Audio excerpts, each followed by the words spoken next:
This is Bob.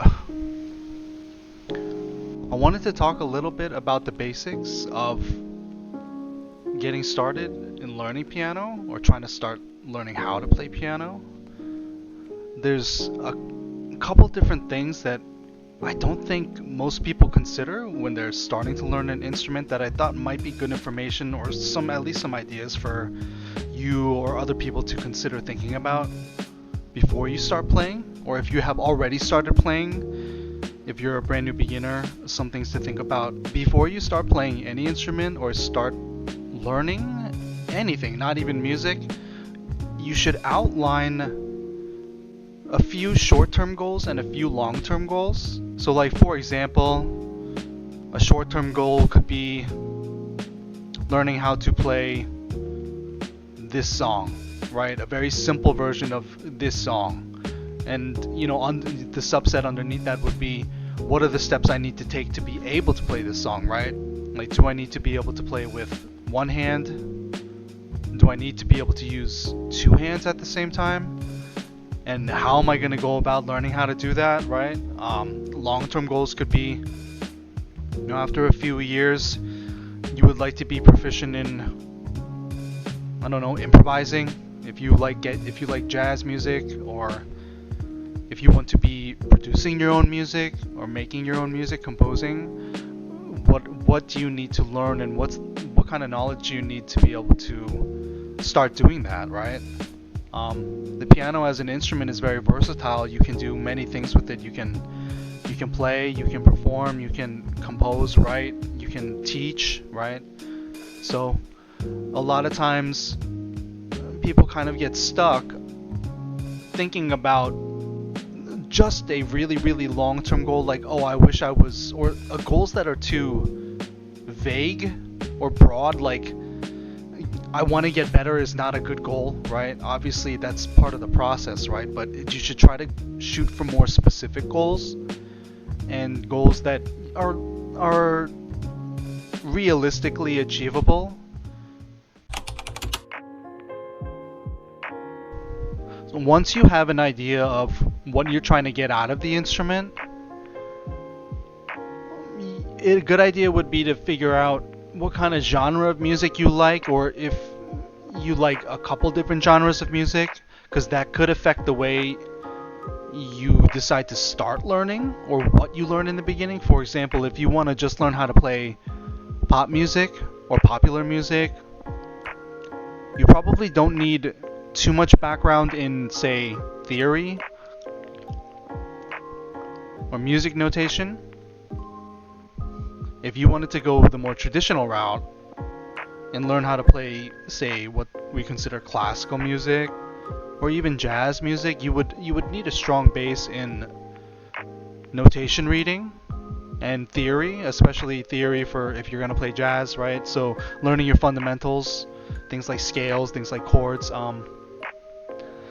If you like, more relaxing music or ambient music, there's a lot of really nice contemporary piano music that people make.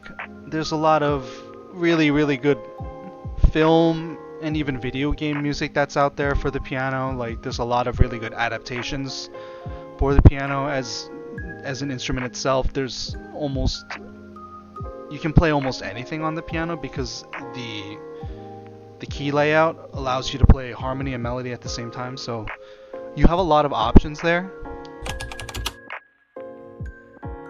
Once you figure out what you're trying to get out of the piano, what goals you have, and what kind of music you want to play, then you can decide whether or not you want to learn how to read music in a more traditional sense, like reading music off of a sheet or like staff paper. So for example, like a grand staff for the piano, where it has a treble clef and a bass clef, that it would look like this right here.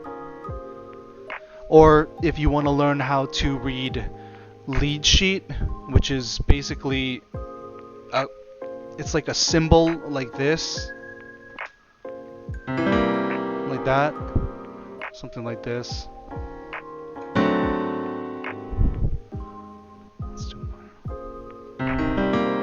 Something like that.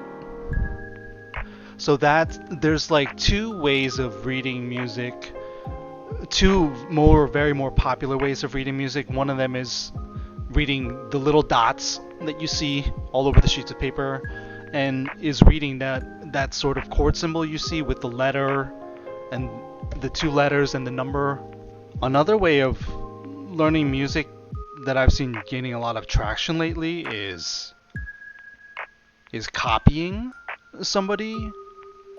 And what I mean by copying or mimicking somebody, for example, looking at somebody play, watching which keys they play with their hands, and physically mimicking somebody, finding what keys they play, matching the key, playing that same key, or using a video. There's a lot of videos that show like when you play a key, they'll have a MIDI controller, they'll have a keyboard set up, and they'll play a key and the key will light up like this. Another key will light up, something like this. You'll see the keys light up, and what you do is you match the keys. You find the keys that they're playing, and you match them with the ones on your piano, either by looking at letters or by looking at, the symbols. The keyboard layout is pretty simple, so there's black keys right here, and they're grouped up in 2s and 3s, and people, sometimes you look here at this black key and you can copy where it is in terms of position.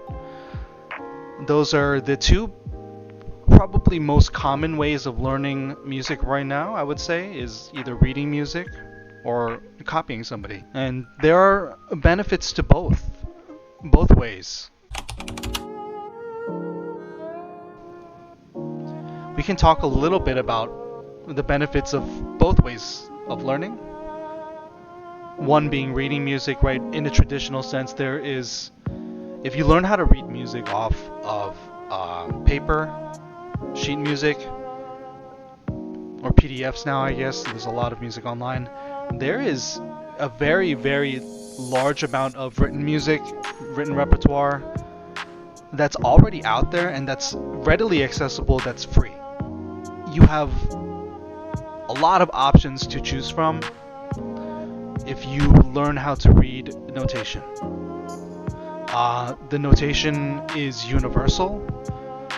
In most parts of the world, at least in European and Asian countries, I'm not really sure about Africa, but let's just consider the western part of the world, like America and Europe. All the music is written in traditional notation. It's the same everywhere you go, even in East Asia. So it's a more universal way of reading things. It's not limited to we don't have different languages, or we don't have different ways of writing out the same note. It's very, very easy to understand wherever you go, and that makes it very easy to communicate with other musicians, even if you don't know the same language they do, the same speaking or communicative language that they do.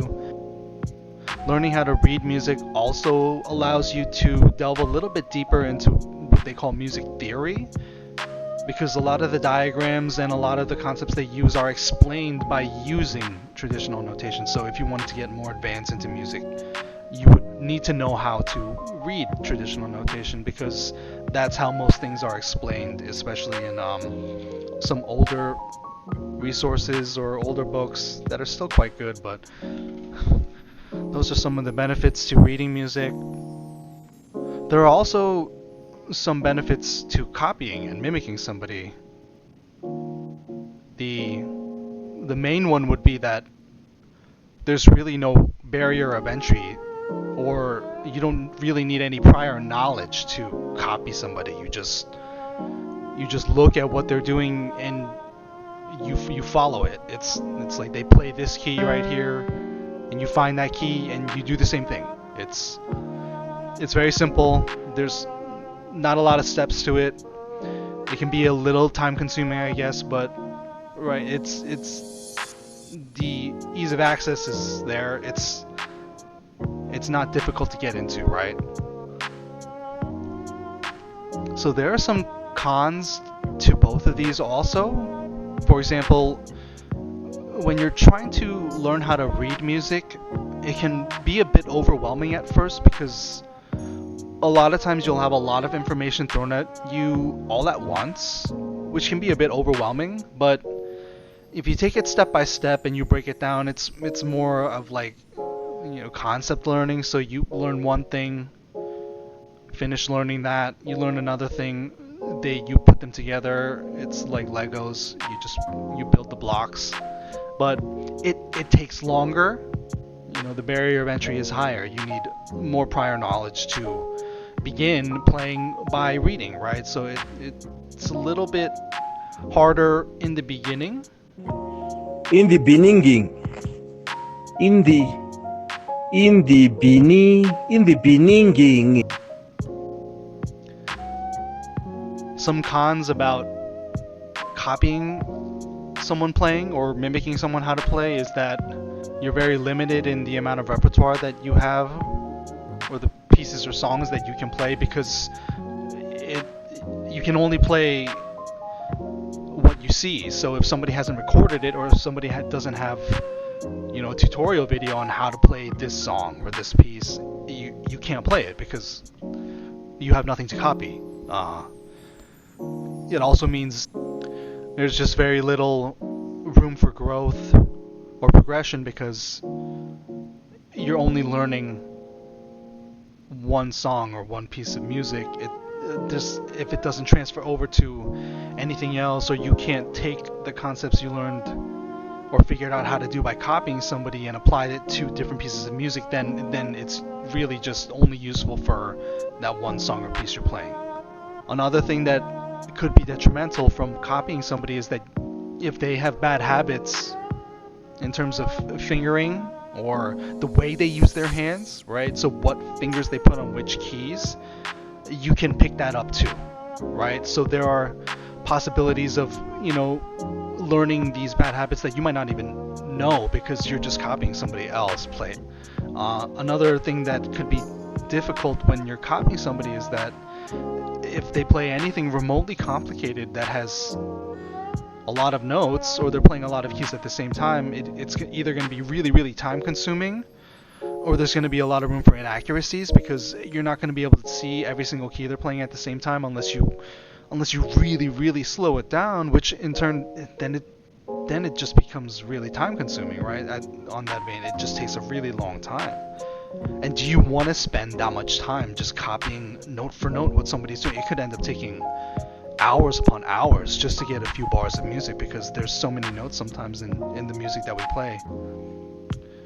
Once you figure out what you want to do in terms of your short-term goals, your long-term goals, what kind of music you'd like to play, what kind of genres you enjoy listening to and play, and you want to get into playing, and you decide if you want to learn how to read music, or you're okay with just copying music, you can decide the type of learning that you want.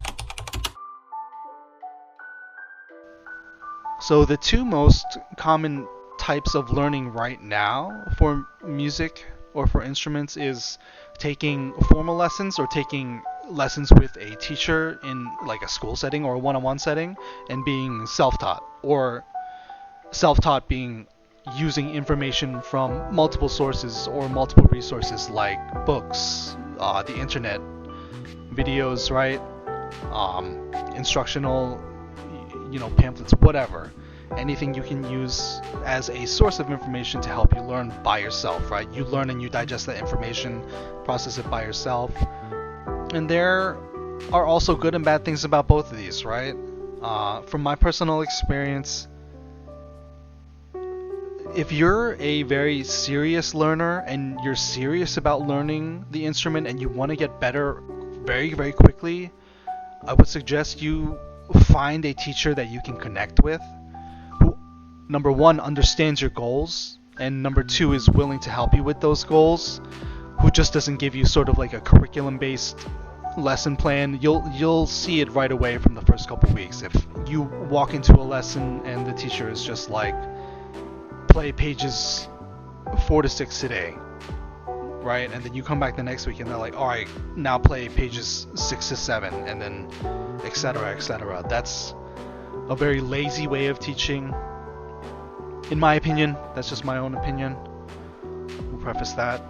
if you're going in with specific goals and you clearly communicate those specific goals, the teacher should try to work with you to achieve those goals.